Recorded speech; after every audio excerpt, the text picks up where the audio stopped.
meeting. This is for you and for us. Hopefully we will do something today that will make an impact in your life, be helpful to you. As we say, you don't have to be already worked out, recovered, whatever. The fact of it is, we'll take you just the way that you are, and because we'll love you the way you are. We may not like all your stuff, but you don't like your stuff either. So, but I'd like for us all to take a deep breath in through your nose, out through your mouth. Another deep breath again, and then out through your mouth. Kind of blow it out. One more double breath.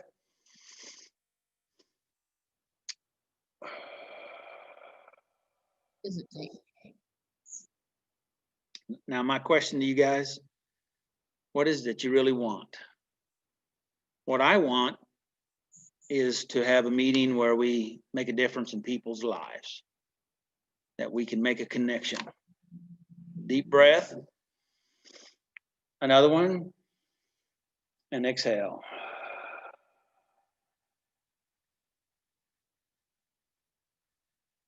Well, I think I'm meeting without any technical difficulty. Nice. Doing better.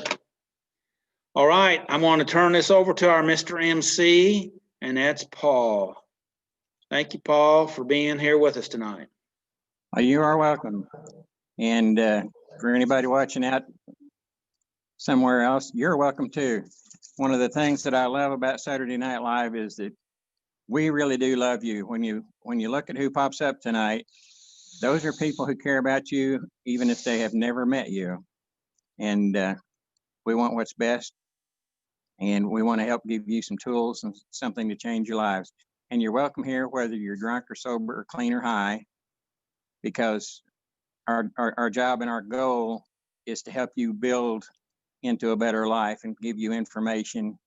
And probably most importantly is to let you know that you are loved. And the only way you can know that is when you feel it the first time. You'll recognize what it is. Most of us get lied to about what love is, and we think it's something different. But in reality, it's just an acceptance, which we accept everybody and anything you got going on in your life. We may not like what's going on, but we love you and we want to help you get to the place that you want to be. And tonight we're working on step 12. We go month to month, and this is the 12th month, and we're on the 12th step. But before we move on, we're going to have Kate read all 12 steps for us. Kate, bring it on. All right.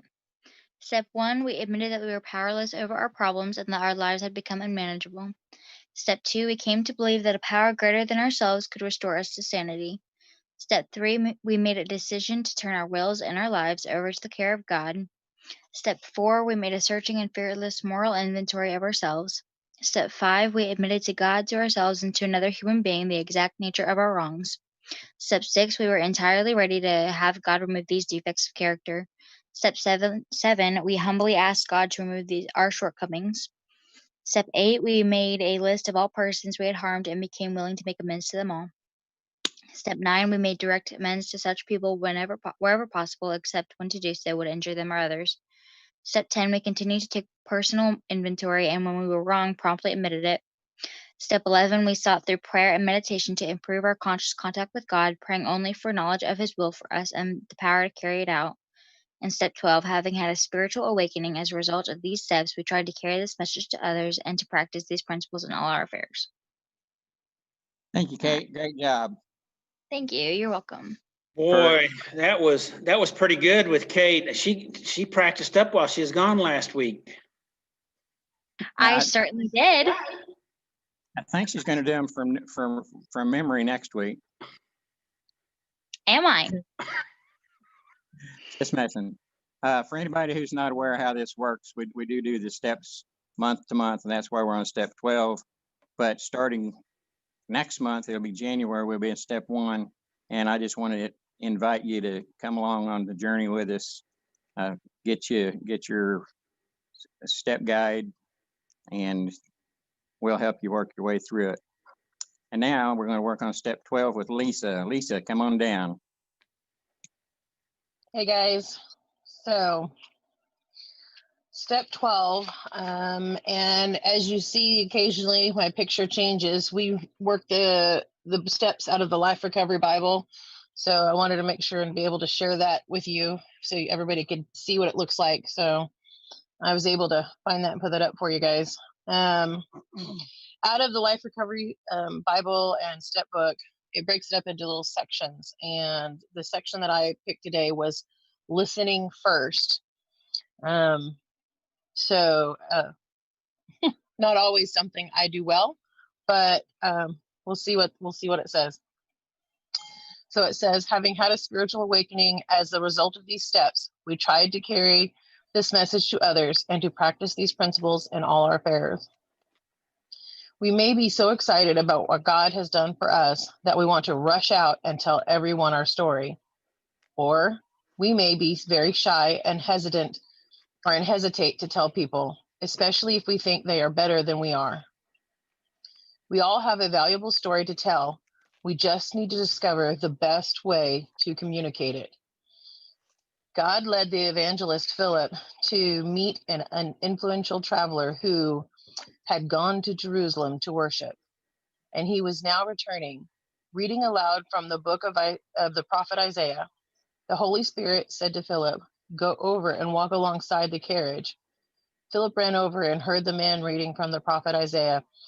Philip asked, "Do you understand what you are reading?" The man replied, "How can I unless someone instructs me?" So, beginning with the same scripture, Philip told him the good news about Jesus. Acts 8:27 through 31, 35. The way Philip communicated is a model for us. He was sensitive to allow God to lead him to someone who was ready. He wasn't intimidated by the man's status and did not hesitate to tell him the good news about Jesus. Philip began by listening carefully. He tuned into the man's need and interest and then explained their relationship to the message he was prepared to share. Whether we are zealous or shy, following this model can help us communicate our message in a way that people can understand and receive it. You know, I thought that was pretty interesting reading that, and I thought it made me think a lot about the work that I do and just about the different models of recovery and the times that I've seen people come and go and struggle, and especially when I see people who have the best of intentions and they're wanting to get out there and they want to share the good news and they want to help other people find recovery, but they're not really listening to what God is telling them and where he's leading them. And so they find themselves in a situation where they let somebody in who actually becomes the negative influence in their life. So maybe too soon, and they make an unhealthy choice. And before long, both people are sick again instead of it going the other way around. So I think about, if you're struggling and you're why do I keep finding myself in this situation? Someone took advantage of me, or, oh, I messed up again, and maybe you should take a pause and carefully listen. Did God lead you, or did you lead you? And that, because when God leads you, he'll take you to the person who's ready and he'll give you the words to say. It's not about us knowing what, when, where. It's not about being scholars. It's about just being available to let God use us as a vessel. And I think that's where so often sometimes people struggle in recovery with sharing their story, and it becomes an unhealthy interaction for both people, is because they want to force people who aren't ready to hear what they're not ready to hear, instead of listening to God's, message about when they're ready and being available when they are ready. So it just made me think about that, carefully listening. And And I think about that also in our recovery too.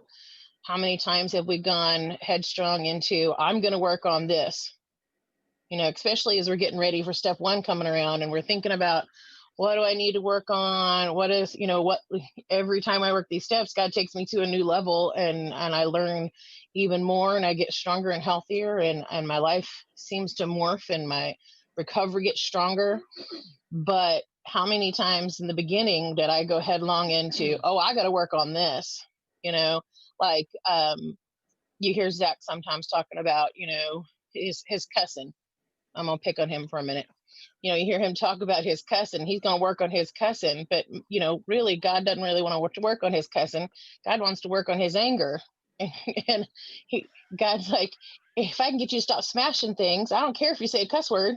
We got to take this in baby steps. You're not ready to deal with your cussing because you'll start killing. So just stop, So we sometimes get focused on what we want instead of carefully listening to what God wants. And if we let God guide us and his timing, we'll find freedom. But we often try to avoid the thing that God is trying to work on because we may feel like it's insignificant, or we may feel like this is it. If I could just get this, then I'll be better. And the truth is, it's not the one thing that's going to fix you. It's one of the things that's going to help you, but you're not ready to get that because you're still dealing with this, So that careful listening to God, it helped me, reading that kind of, how many times do we get in our own way because we're not listening? We're not carefully listening to God, or maybe we think we are. And then we go out and we end up going to help people for God. And then we get out there and all we've done is made everybody mad at us because nobody can stand to be around us because we're jerks. Because we are convinced that we are right and everybody else is wrong because God told me. And the truth is, God didn't tell you. You told you that this was how God told you. And that happens so much. Absolutely. And unfortunately, I think that that's where our humanity hurts people and turns them away from God. I think if we as Christians and we as people and humans would just stop and listen to God, and let him lead our decision making and lead our hearts, it would be a much different world. But we are human. We make mistakes and it's okay. He loves us anyway. And if we go down that rabbit trail of working on our cussing and we make a mistake, we get in a fight, God's going to love us and forgive us. We have to understand that he's going to be there for us. And it's okay to make mistakes. That was something I didn't get for a very long time. I had a very perfectionistic mentality. In fact, I had it to the point to where if it was not something I could master, I wasn't going to even bother it. Wasn't interested in trying it. Not even gonna. But I've learned that it's okay to make mistakes. It's okay to try. But the most powerful tool in recovery is being willing. You got to be willing to do whatever it is that God is guiding you to do. You got to be willing to make the changes. You got to be willing to see what you see, hear what you hear, right, Doug? You got to be willing to work on the thing that God tells you to, even when you really don't want to. I think about a story that I tell sometimes. I remember sitting in church one day and God telling me that I needed to go do something. I had to go tell somebody who I felt like had hurt me and was mean to me. And I had to go tell them sorry. And I didn't want to. I was mad. And I was sitting in the church house having myself a tantrum. And matter of fact, Zach even looked at me. He goes, "What's the matter with you?" And I'm like, "God told me I had to go tell this person sorry." And he went, "Oh, I'm sorry." And he kind of leaned way away from me because he knew I was having myself a hissy fit. And finally, I found that humility, and because God just kept sitting there. You got to do this. This is important. You got to do this. And I literally, Zach still laughs, but I literally threw my purse down and stomped across the church, angry and mad the whole way there, and did what God told me to do. And it turned out to be a very wonderful experience for both of us, you know, and we were able to mend some brokenness in both of us. And even though I stomped the whole way and had a 2-year-old tantrum in the middle of church house, I still had to be, I was willing to do what God wanted me to do, even if I didn't do it perfect. I still was willing. And from that willingness came freedom for not just me, but for other people. And so carefully listening to God. Sometimes you may not understand why he's asking you to do what he's doing, but if you carefully listen and you follow his instruction, he'll lead you to someone who needs to hear what's going on right now, and to who needs you in that moment. So that's what I have. Thank you very much. Well, I wanted to comment on what you said there, and what was in the literature. I think it's so significant, our story about Philip, that he went and he waited, and the first thing was he got instruction to go over and listen. Okay, Right. And that's what this lesson is about, is listen first. And we humans, we prefer to talk instead of listen, right? But we got 2 ears and 1 mouth, and For a reason. for a reason, if nothing else, to remind us that we should listen more than we talk. And here we are talking, right, Lisa? Right. And so, but he said, go over and listen. And I'm not as good as I'm going to be, but I'm better than I used to be, right? Try to listen to what people are saying. And he was listening. And then Philip, he asked a question. And I've been working on that myself, you know. And he asked a question after he listened for a while. He was already invested. He asked a question, you know, do you know what you're reading? And then he shut up. Okay. And that's pretty amazing for an evangelist to shut up, right? And so he shut up and he listened to the guy. He went on, and the man invited him up, and he still didn't say anything. And then the man asked Philip a question. And so he was able to take what he was reading and then communicate from there. And I think that's so important for us. What we're talking about here is listening. I entitled tonight about, I gave it a different title, and I said the superpower of listening. And I think listening is a superpower. You know, Doug, it's interesting that you were saying that. It reminds me of a situation that I had myself through my work. And there was this person that I was trying to work with and help them, and, you know, and mentor them and kind of help them through things. And this person was homeless, and I kept trying to help them with that. I found myself struggling. I'm just like, I don't know what else to do. They just, you know, they're not following through. They don't want to engage. They don't want to do any of the stuff that it's going to take to not be homeless. And then I realized that this person spent all their time looking for a job. And so their priority was to find a job. And once I was willing to truly listen to what they were saying, which was, it doesn't do me any good to find a house if I can't pay for it. And so they wanted to have the job so that they could get the house. And so they were satisfied staying in the shelter where they were at. They were like, this is what's going to help me get where I need to go, but I have to have a job to get to be able to keep it. And once I heard that, then I was like, now I know how to help. We can fill out applications. We can do what we need to do. But I had to be willing to listen, because I looked at their situation and I thought I knew what they needed help with. And I missed the mark completely because I wasn't listening. And it wasn't until I did that I was able to make change and help them. The power of listening, and not only will that hear where they're at so that we can participate in what's going on.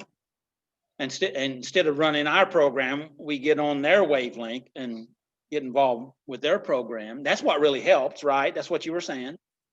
And then we're really able to help. And there is a certain power. I listened to a man that used to be the president of one of the psychology organizations, and he said that there is a tremendous power in just listening. And he said, and if the church and if people would learn how to just listen, said it'd put all of us out of business. I thought that was a pretty powerful statement. So the power of listening. I just wanted to jump in with that while we were in that vein there. And besides that, we needed to give Zach a little bit of time to breathe. I have learned that God knows how to communicate with me. And when he speaks to me, he talks in the same language that I would use. He doesn't talk above my head or like he's talking to a baby. And he has thought patterns that he gives me that would be the way that I would understand it and the way that I would think about it. But sometimes I get to thinking his voice sounds a lot like my voice, and my voice sounds a lot like his voice. So what I'm thinking is what is happening. Instead of leaving it and listening to what God actually says, I start listening to my own voice because he gets so close to be able to be near me.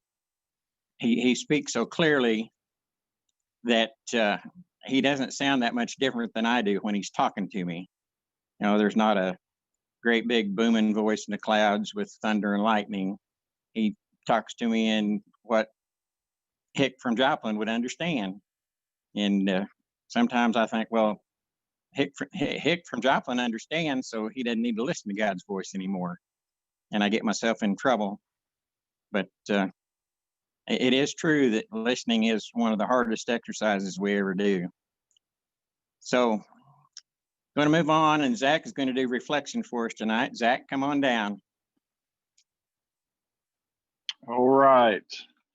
Well, I don't know what I can add because everything was said tonight was really, really good, but let's start with the step here. So having had a spiritual awakening, step 12, having had a spiritual awakening as a result of these steps, we tried to carry this message to others and practice these principles in all of our affairs. And we're talking about listening tonight, and something I learned a few years ago was a listening tool is that when you ask a question before you ask another one, count to 10. And that's, that may sound ridiculous, but it's something to help you if you have a hard time. Because sometimes we ask so many questions, we don't give anybody time to think and answer. And that comes from a good place because we want to help real bad, And the questions tonight are talking about, sharing our recovery, sharing our recovery story, and I think it's important, like the work that I do, is I get to share my recovery story every day, and I'm really thankful that I get to do that. But one thing that's really important is that I only share what's appropriate. And I think sometimes when we don't know, or when we're new in recovery, we're proud of our story, which we should be. We're proud that we're in recovery, and that's okay. And so we want to tell the whole story, and that's just too much for people. And we are not going to know what's appropriate if we're not asking questions and listening like what we're talking about tonight. And so we got to listen first, and that goes back to asking good questions. And I can't think of his name. I just lost it. It's not Dave Ramsey. Who's the guy, Doug, that does all the the leadership stuff. I had his name and I lost it. John Maxwell, maybe? John Maxwell. And he has a book called The Art of Asking Good Questions. You know, and I want to get the book, but I haven't. But that's a really interesting quote that he has there is that we have to be, you know, we have to get really good at asking good questions. And like, for example, I remember whenever I was a kid and I was getting in all kinds of trouble, and an adult and I was getting in all kinds of trouble, you know. But I remember when I was younger, and I remember people used to always ask me what's wrong with you, you know, because I was a menace to society, right? And so they just wanted all that to stop. And so the question, what's wrong with you, instantly told me that they didn't care about me. They just wanted to know how to get me to stop upsetting everybody else. And so they didn't care about me. I didn't care about anybody else. So they didn't get any answers. And so, you know, a really powerful question, and it may not seem like it matters, but it's a world of difference. It matters greatly. What happened to you? You know, I don't know how many times, you know, we've had people come down. I mean, I deal with it at work all the time, but I don't know how many times we have people come down to SNL and they come in and they're angry and they're loud and they're screaming and yelling, and you know, they're, you know, maybe they're inebriated, maybe they're not, you know.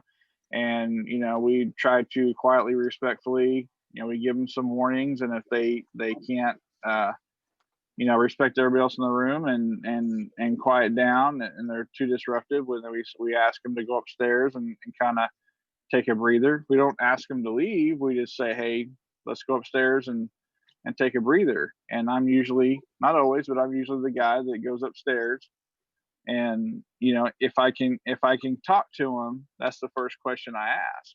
You know, I listen to them and let them rant, let them blow, let them get it out of their system. And when they take a breath, you know, I say, what happened to you?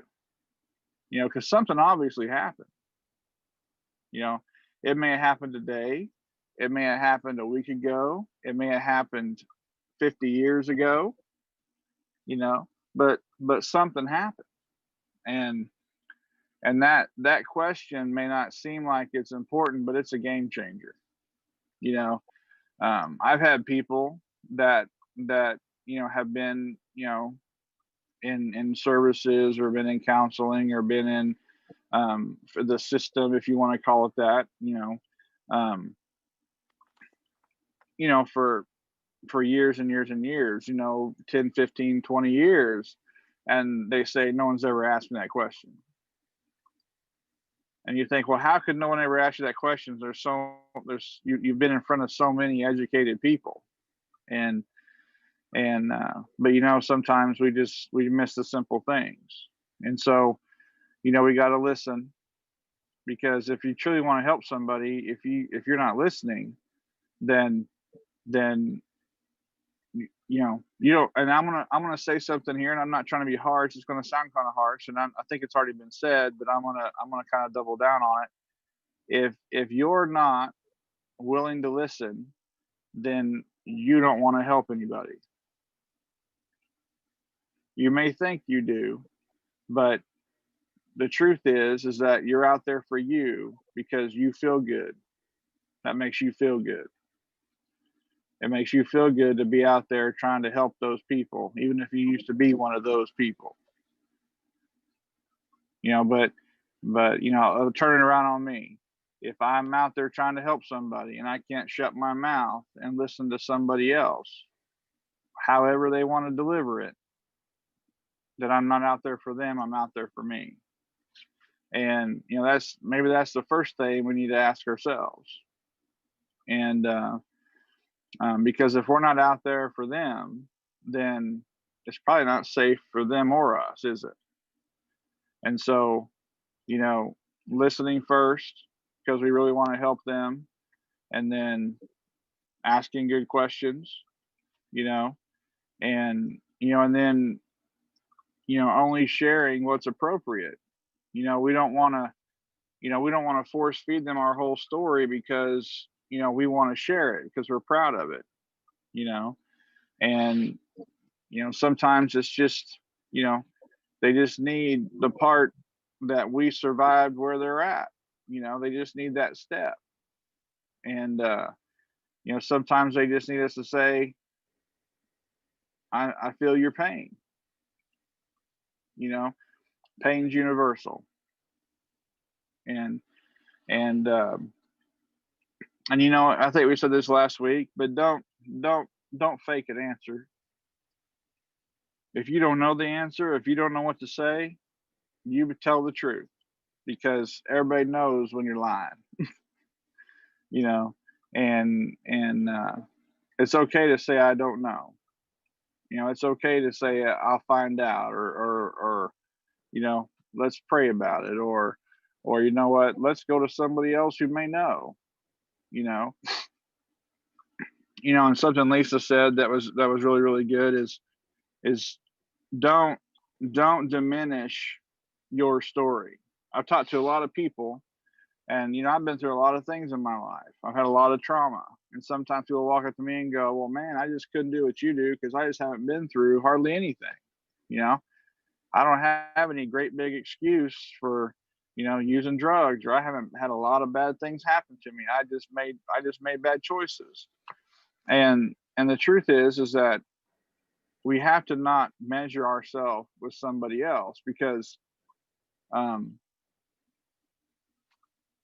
what you go through is what you're pain to you is pain to you, and pain to me is pain to me. You can't look at me and say that you hurt less than I did. Trauma is trauma. We're not out here with a measuring stick seeing who's had worse. And you may have been to some recovery meetings and sit around where everybody's telling a war story, and it's like, oh well, you've had, it's like someone's had it worse than you. When you were going through your hell, it was hell for you. And addiction's addiction. I've had somebody say one time, well, I've never used drugs or alcohol, and but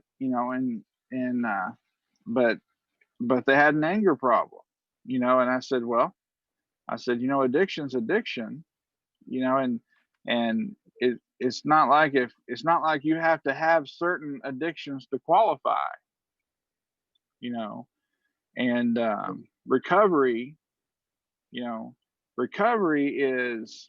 can be physical health, it can be mental health, it can be spiritual. Recovery is not just sections off over here for drugs and alcohol. And so and the reality of it is you usually don't get one without the others.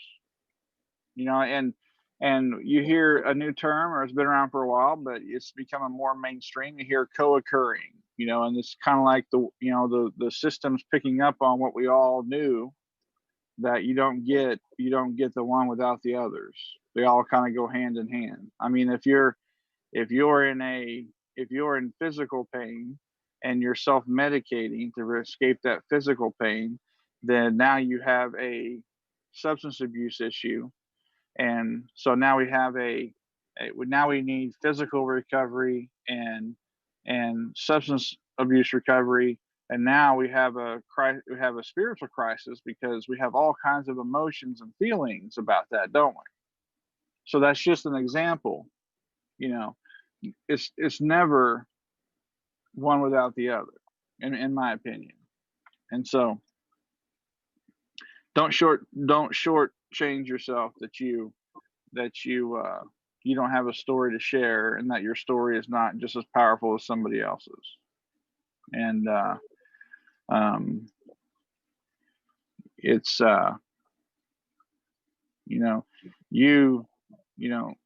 your willingness to listen and share, take your recovery to somebody else and share that, You know, that's what it's about. You know, and that's part of your recovery. You know, that's you know, we have to give this away. If we don't give our recovery away, you know, it dies. You know, you know, you can't hide that you're in recovery. And people have tried to do that, and it doesn't work out very well. You know, and you know, something else along that line, and I think I'm going to wrap up here, is that I've met people who have tried to hide their recovery, and that's very dangerous, because when you hide your recovery, you don't make the people in your life supports. And what I mean by that is, for example, you know, if you hide your recovery, then you have people constantly, let's say your drug of choice is alcohol, or maybe it isn't, but you know, alcohol leads you to other things, for example, and maybe it's not leads you to other drugs, maybe it leads you to get angry. You know, you can lose your whole world with anger. You know, you can have an anger problem and lose your job and lose your family and go to prison. I mean, for the whole rest of your life. You know, and so it's not just substances that destroy us. And so, but I kind of lost my train of thought there with that side note there. Somebody help me where I was going real quick. Helping somebody with their anger problem. Before I said that.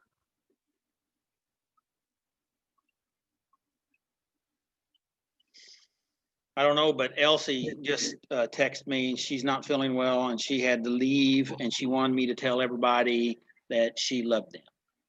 Okay, we love you too, Elsie. You were talking about co-occurring. Okay, thank you. So it's just, I don't know, I guess maybe I wasn't supposed to share it. I guess, I don't know. But it's it'll come back up later and we'll let you. Yeah, okay. You know, just don't, you know, if you don't share your recovery, it dies. That's what I was saying. That's where I was. If you don't, I told you. Thank you. if we hide our recovery, then you have people constantly offering you stuff. Okay. And sometimes we don't want to tell our family and our friends that we're in recovery, but the truth is, if we will go ahead and do that, and that's not anything to be ashamed of, that's something to be proud of. That's not a weak thing. That makes you a badass. Okay. It's and there's that cussing that Lisa was talking about there. Did you cuss there? I missed it. Yeah, badass. I said badass there. Say it 3 times, badass. So, so sorry, Linda. Love you, Linda. Linda gets on me when I cuss, so because I love her. But if we make a practice of making people supports in our life, then that does a lot of things for us. But number one, they're not offering us a beer. They're not offering a temptation. You know, and they're not trying to do that to us. But we make people supports in our life, and that helps us in insurmountable ways. Okay, but the first thing it does is it eliminates if these people are healthy for us in our life anyway. I mean, if you have somebody in your life, if you have a friend that knows you're in recovery, and you tell them you're in recovery, and they're supposed to be a support for you, and they're still offering you alcohol, and alcohol is your drug of choice, or it's whatever it's not, they're not a good healthy friend for you. But that you should know. But we need to make a practice of making people supports in our life and not hiding our recovery.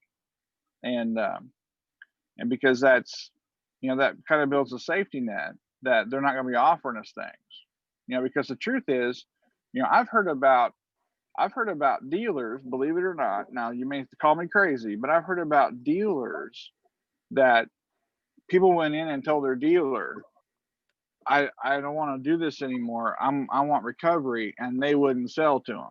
Now that's not everybody, okay? Now that's not everybody, but I've heard about it, you know.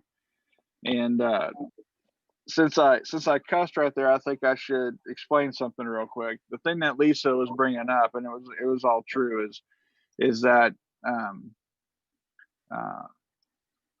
there was a time in my life whenever I decided that I had a list of things that I wanted to work on.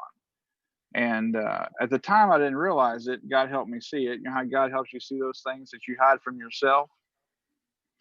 And I wanted to work on all these things that made me look good to other people. And a lot of that was the church people. You know, it made me look good to them because I wanted to be accepted, you know, because I don't fit in real well, you know, and I come from a rough place, a hard place. And so it's not real easy for me to fit in. And I wanted to be accepted and I wanted to fit in. And so I wanted to work on, you know, churchy stuff. I wanted to work on my mouth so I wouldn't offend people and I'd be more accepted, you know. And I wanted to work on those things, you know. And so, you know, God had his list, and I had mine. And God didn't care nothing about my list, you know. And so I got real frustrated because I wasn't getting a lot of traction on my list. And because God kept leading me to work on something else, and I wanted to work on my list, you know, because I wanted to look good. See, we want to look good on the outside, and God doesn't really care how we look. He wants us to be good. See, we want to look good. He wants us to be good. And one day in one of my little fits, I guess you could say, I'm like, well, why won't you help me with this cussing? You know, I just can't get this under control. You know, I just want to quit doing this. You know, and isn't it funny how when you really try to quit doing something, it seems like you do more of it, and you slip up at the worst time. and so I wasn't looking good, make me look bad, right? And so God kind of laid on my heart that, you know, well, you want to look good and you want to work on your mouth, and I want to work on the malice in your heart. That's what I want to work on. You know, and I finally realized that I wasn't going to get nowhere on my list if he wasn't in on it. And so I threw my list away and I got on his list. And that's worked out a lot better, you know. And so, you know, I would encourage you to dare to work on the list that he has for you, you know, and because that'll change your life. You know, your list, my list, it's not, it wasn't worth, my list wasn't worth, I'm not talking about your list, talking about my list. My list wasn't worth nothing really. It was all about appearances. And God loves us and he wants us to be good and he wants to bless us and he wants our life to be fruitful and he wants it to be good and he wants us to be happy and he wants us to have peace. And he's not so caught up in the whole appearance thing like we are sometimes, or like I was. So, but you know, I love my wife and she can mess with me and throw me under the bus anytime she wants to. So anyway, that's what I got. So thank you. It's really Thank you, good Zach. stuff. That made me think about, at some point in life, I figured out that actually part of it came from the peer training. They have an exercise and you can tell what somebody needs quickly. I'm a fixer. So if you come to me and say, hey, I got a problem, I'll start rattling off an answer for your problem. But the fact is I probably don't understand what you're telling me, what your problem is. And the way that I would handle it is something different than you want to do. You mentioned earlier, you know, you thought somebody should want to be doing something, and or maybe it was Lisa said the guy didn't want his house, he wanted a job first. You know, we look at people and we think, okay, I know what you need, and at that point, you're not listening anymore. You're just popping out and we think everybody should have, a house, and 2 cars and 3.5 kids, and they should all be just like me. And that's what we expect for everybody. And you definitely got to get out of yourself to be able to listen to somebody else. And then you did that. The other thing I was going to comment on you did there at the last is, I don't even know what's best for me. So if I make my own list and get out of God's plan, it's not going to work out well for me. But that's what we tend to do is we think, okay, I'm going to head this direction. It'll make God happy because it's a good thing. Well, maybe it's not what God wanted for you in the first place. And got to stop and actually listen to him, not just think you're listening to him. And he'll make the hard job seem easier than the easy job that we want to take on. And that's kind of like, I kind of got the impression that was the working on cussing should be easier than really digging deep into something else. And so we like to do the easy stuff first to work into it. And Yeah. we don't want to get down in the ditch and hunker down. Anybody else got any comments on the step? I was just going to say something real quick. Believe it or not, I've had to practice some stuff that people probably wouldn't believe. There was 2 years at SNL that I had 3 T-shirts made, and I wore it every Saturday. There were 3 different colors, and I wore them. And it was early on when I was going to SNL, but I wanted to help everybody. I just wanted to help everybody. I thought everybody could be fixed, and that if they were coming down for recovery, they should all get sober, and God should just fix everything, and that we're just all going to work out. And I know that may sound ridiculous, and it sounds ridiculous to me now, but that's what I wanted. And I didn't think that I could do it, okay, but it didn't stop me from wearing myself out trying. And so I had these T-shirts made, and they said that, and it said on the back, it said, "I'm not the Savior," and on the front it said, "Jesus is." And people, I don't even know if people knew what it was, but I wore them, and people would ask me what it meant, and I had to tell them, and that was me practicing, that it wasn't that I couldn't fix everybody, and not everybody was going to get fixed. And I wore those shirts for 2 years. I wore them every week for 2 years. And we had to practice these things, and listening and helping people with where they want to go. And sometimes, we have an idea of where we think they should go, like what you're talking about, like what Lisa was talking about.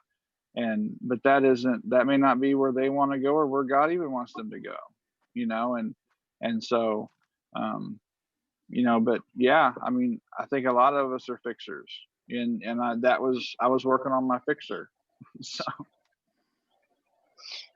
Paul, I thought you were talking about being a fixer and then our lists versus God's list. And, I myself, I think we have all at some point in time struggled with being fixers. That's that codependent part of us in there. And so I realized one day that my lists and my solutions got me to a recovery meeting. And so I should probably think about listening a little bit more and let them find some solutions for themselves, because not all of my solutions worked out real well. So yeah, that's my line. It's what did that do for you? It got us here to the meeting, trying to do your own thing. Is there anything else before we move on to Doug time? Doug, take charge. Well, thank you, Paul. Thank you, Lisa. Thank you, Zach. John, do you have anything to say? You haven't said anything. No, not really. Just good meeting. Everything's going good. All right. And Kate, you're next. You got any comments, Kate? We're interested in your input. No, I don't have any comments. All right. Well, okay. Well, thanks for being with us. Yes, thank you for having me. And thank you too, Paul, for your input. And the topic for tonight is about listening. That Lisa selected it for out of step 12, and that it's listen first is the exact topic. And I gave the title for tonight's program, the Superpower of Listening. It's so important. And the story that she talked about and that we talked about earlier together was the first thing was that we needed to listen to God. And Lisa has hit that a lot here tonight. And Zach has hit that quite a bit. If you were listening to what he was saying, you heard him talking about, I needed to listen to what I needed to do instead of making my mind up and doing what I decided I wanted to do or needed to do or what I think is best. And so for us, all of us, and all of you out there, if I may be so bold, is that we really need to listen. We really need to listen. And it's hard for us to listen. And Paul made some really good comments earlier about sometimes what we're listening to is God's voice, but it sounds a lot like our voice, which is true. And sometimes we twist that voice up to line up with our thinking instead of what he's saying, because sometimes he says things to us, like Zach was talking about, that is not exactly the way that I think it should be, because I want to, I think what God tells me should line up with my thoughts. And don't think that's strange. Even Job in the Old Testament did the exact very same thing, and he was asking. I think asking questions is good, but he wasn't listening to what God wanted to tell him. And so we need to listen. And so the most valuable point here of our lesson tonight, I think, is exactly what Philip did in the beginning. He was in the right place because he listened to get there. And then God told him to listen to the traveler that was going by. Just listen. Listening is a superpower. Out of what was discussed, I made another note. And it really goes into what some of the things I want to share tonight is that this communication tool of listening, that we are actually communicating when we're listening, or when we're not listening, we're communicating. Shall I say that again? Listening is a tool, and that we're actually communicating something when we're not saying anything, when we're supposed to be listening, or when we're not listening. We are sending communication. What does the professional say? That between 90 and 95% of all communication is nonverbal. That means it's not what we're saying. And we think what we say is so important, and here we are saying it. But how I present myself, what I'm doing, is a nonverbal communication. Okay, you guys on the Zoom meeting here, what you do, how you look, it sends a message. Even though you're not talking, it still sends a message. Some information, I'm gonna just go through my information. I'm not trying to get on anybody. I'm just trying to give information. I'm not here to try to change anybody. I just want to help, and hopefully this information will be helpful, can create some new thoughts. Signs of active listening. This is what I got pulled up, and I printed it out. The first sign is a sign of active listening is smiling. if you smile, or if you don't smile, okay? And that sends a message. Thank you, Zach. That sends a message. Whether you're listening, whether you're not listening, whether you're engaged, a small smile can show a lot that you're listening, that you're engaged, and that you're paying attention. See, because you're paying attention to someone by listening is really giving them a gift. Does that make sense? And that this gift of your attention is a powerful tool, as I've already talked about earlier. So if we smile and if we combine it with a nod, the paperwork says combine it with a nod, nod of the head, a smile. They're a powerful affirmation, a message that's sent to the speaker that you're listening, that you're engaged, okay, that you're with them, you find it interesting, you like it, or whatever. If we look at the opposite of that, if you're ignoring them, if you're not looking, actually later on it talks about distractions, that if you're a distraction, if you're doing something to distract, or that you're, playing with your hair or flicking your fingers or whatever, that sends a message that you're possibly disinterested. You may be interested, but the message you're sending says you're not. Does that make sense? The second one is eye contact. Eye contact is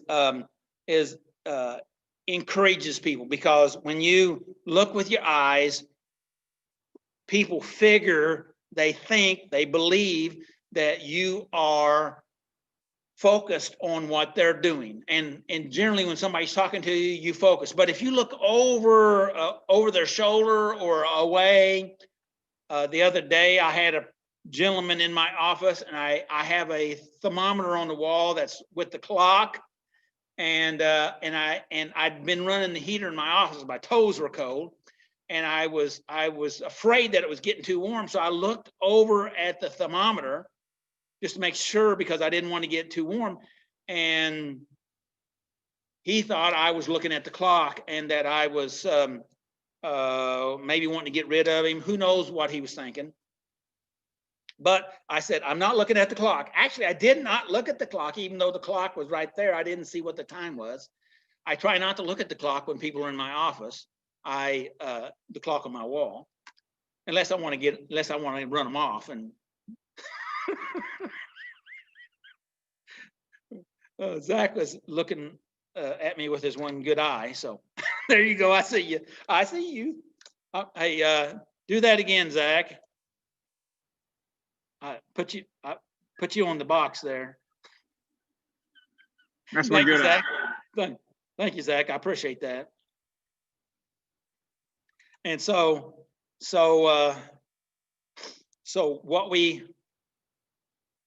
in active listening, first one is smile. The second one is eye contact, and combining that with nonverbal cues like smiling.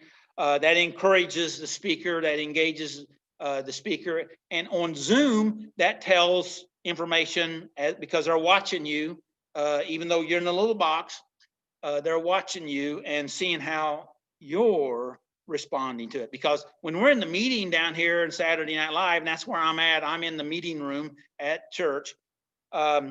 People watch people to see how they're responding and how they're if they're agreeing with it or if they're disagreeing with it. And people they send out those signals, sometimes unconsciously, but a lot of times it's on purpose. Yes. Yes. And so what we have, we've got two signs that we do: the smiling and eye contact. Number 3 is posture, how we position our body. Now, you notice when Zach leaned up there with that eye and was looking at me in that look that maybe he was playing, maybe he was hard, maybe he was mad at me. We have to decide what it is. I think he was just playing, and he was. I choose to believe that. And he's nodding his head. And see, he's participating with what I'm saying here. And so, but our posture communicates to everyone that sees you.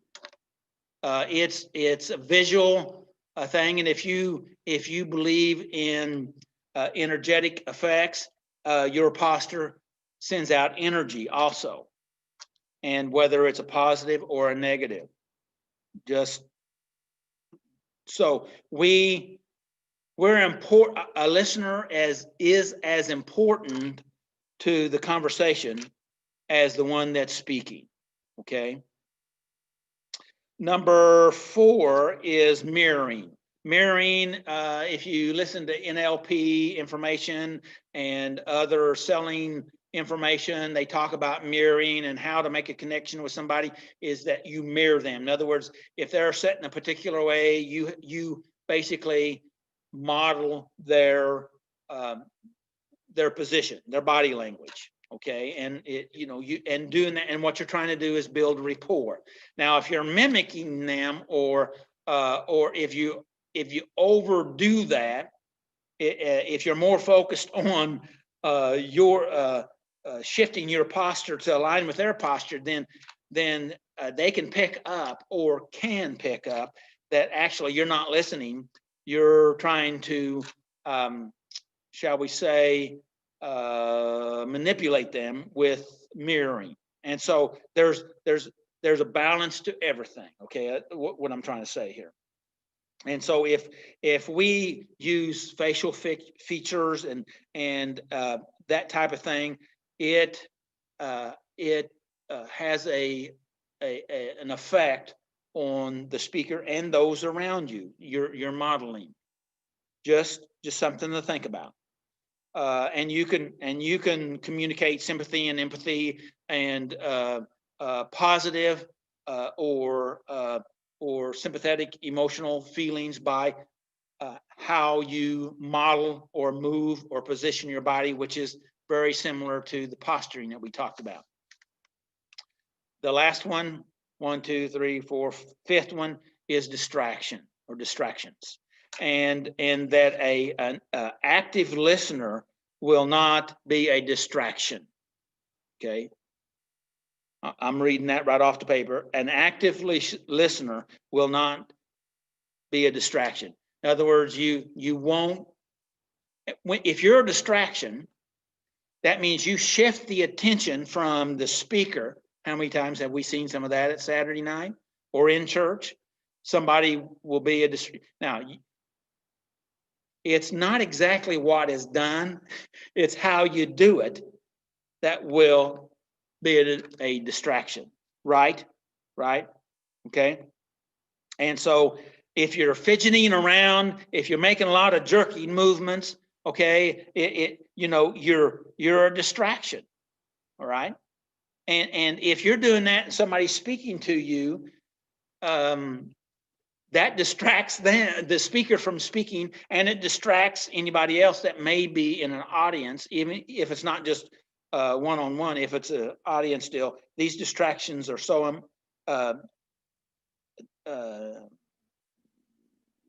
devastating sometimes, because then you lose your train of thought, and besides that, the person speaking figures, well,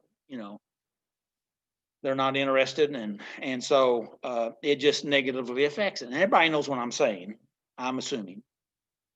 And so distractions, some other distractions, they said, looking at the clock, we've already discussed that a little bit, or your watch, seeing where we're at, and even though it may be even right, you need to be careful that doing that sends out a distraction. I know I have folks that come to my office that I'm talking with.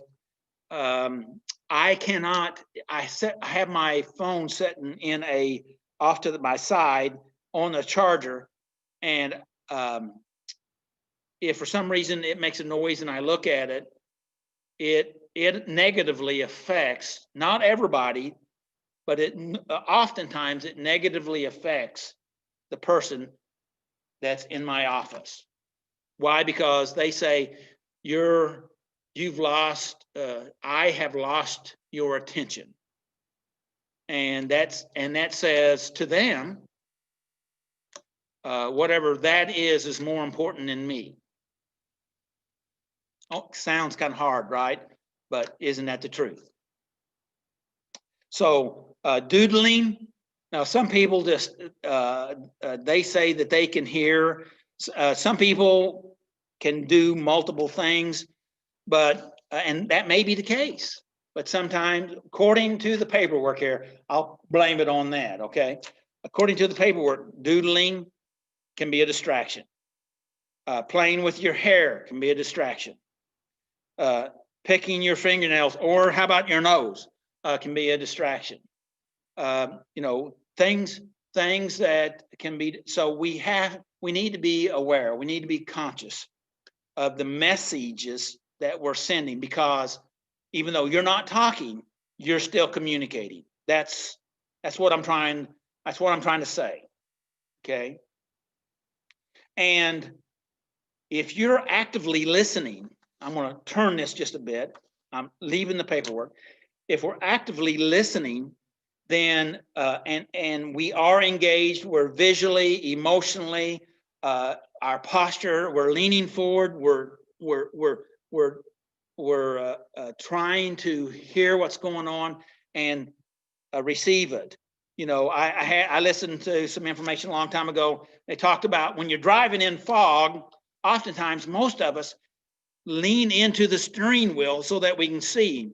And the question is, does 4 or 5 or 6 inches help you see any better in fog that's outside your windshield?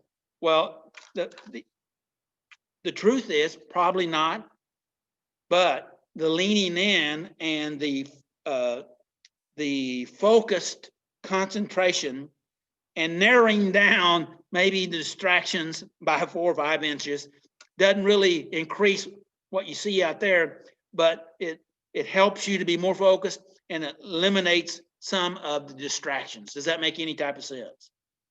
Hopefully it does, because I think we all do that, right? And it's a focusing technique, oftentimes unconsciously, and it works. So when we are focused, we actually hear better. And I was listening to a podcast here recently, and they were talking about, you know, they were watching a movie with their wife, and the wife says, now watch this, and they said, I am watching this. How can I watch it any better? But what she was saying was, you know, you need. I think you'll like this if you'll pay closer attention. And maybe they were watching it, because oftentimes we can watch things, you know. Well, let's use this illustration. Oftentimes I can read things and read it even out loud, but not even know what it is that I read, because I wasn't paying attention to what I was doing. And I'm sure nobody else has that problem, but I have to get in a particular mindset and be focused on what I'm doing so that I can get be engaged and get the information out of it.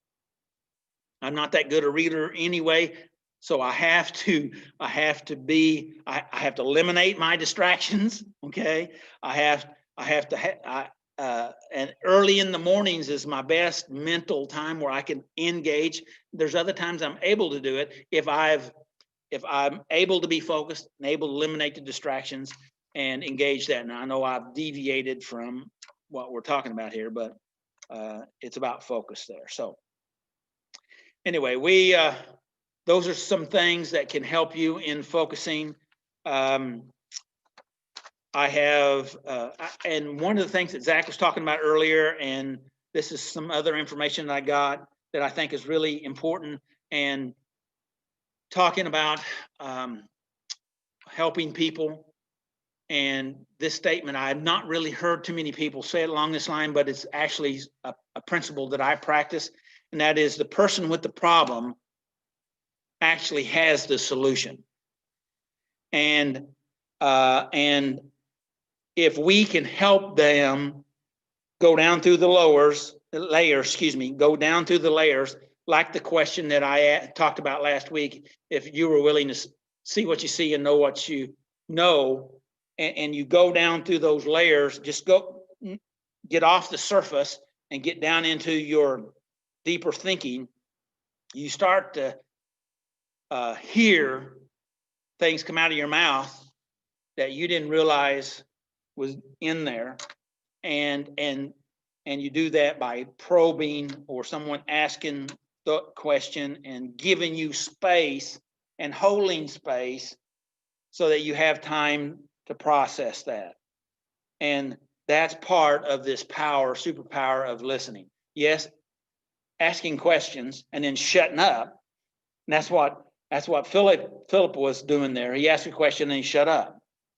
And man, when you hold space with someone, it gives them an opportunity to really go deeper into what's going on. Because how many times, guys, have we talked with people?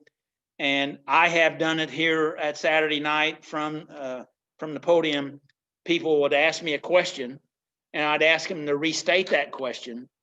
And then I'd ask them what they really mean by that question. And each time I ask them about what it is that they're talking about, it shifts. It gets a little more clear. We get down to the core stuff so that we can really help them with the thing that they really wanted to know, but they didn't even know they really wanted to know that, because they had to climb through all their stuff that's been pushing them around. And I know that's a little bit off topic, but it's still, I think it ties in with everything that everybody has said. So any comments from anyone? Comments on what I have said? Anybody? Or what's been said tonight? John, anything? Nope, good stuff. I have a question though. Are we going to be doing the second? Just not doing the 26th? Right now we're planning on doing the second, Okay, I just checking. but we're not going to be having a live meeting on the 26th. Or Yeah, 26th. that's all. All right. Glad you're here, John. Paul, any comments? No, I think we've done a good job of covering the subject tonight, though. Lots of good input from everybody. All right. Who wants to go next, Lisa or Zach or Kate? I'll throw it over to Zach. I think it's good. I liked your stuff. I thought it was really good. And yep, I've enjoyed it tonight. It's been good. Thanks. Going your way, Lisa. Kate, you're next. Yeah, I agree. I thought it was really good. I liked a lot of the things that you were saying about the different listening skills and talking about, lowering the distractions. I liked a lot of that. So I appreciate it. It was a good meeting. Thank you, Lisa. Appreciate it. Now we saved the best to last, I guess. This is Kate. Am I the best? Yeah. Oh, that's awfully sweet. I thought it was really good. I always enjoy it. So, but I'm glad that you think that I'm the best for last. I mean, I think that everybody's the best. I don't know, but yeah, I thought it was good. Is that the official listening position, Kate?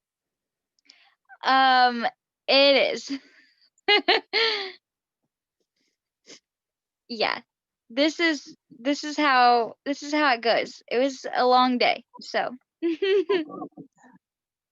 Just being ornery. Of course. Everybody loves Kate, don't we? Yep. I love you guys too. Well, I in my process of studying, I came across some other information that was really good about actually a fellow that wrote a book. The book was The Coaching Habit, which he was the top coach. Since he's not in the United States, I have to be the world, I guess, in 2019, which I never heard of him. Are you interested in the name? It's kind of a challenging name. Are you interested in the name? It's Michael Bungay Stanner. Stanner, yeah, Stanier. And he very interesting. He maybe one of the reasons why I like him is because he basically hit a lot of things the way that I do it. So how could I not like him? You know, so anyway, but we're not going to talk about him tonight. It's good. If we ever get back to leadership meetings, I'll probably definitely hit some of that.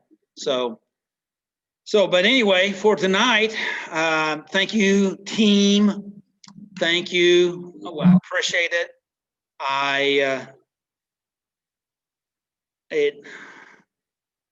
The meeting would not be this meeting without you guys. You bring so much to it, and I appreciate it so much. And I just want to say to the listeners out there, may the Lord bless you and keep you, and may his face shine upon you and give you his peace. And I'm going to send you back over to our MC to wrap us up. Well, I hope y'all got something out of tonight. Need to learn how to listen. And you also need to find somebody that you can talk to that will listen to you. And those are two important things to have in life as you go on. Anyway, glad you were here. Hope that we could help. And if you need further help, figure out how to get hold of one of us, and we'll see what we can do. Anyway, love you.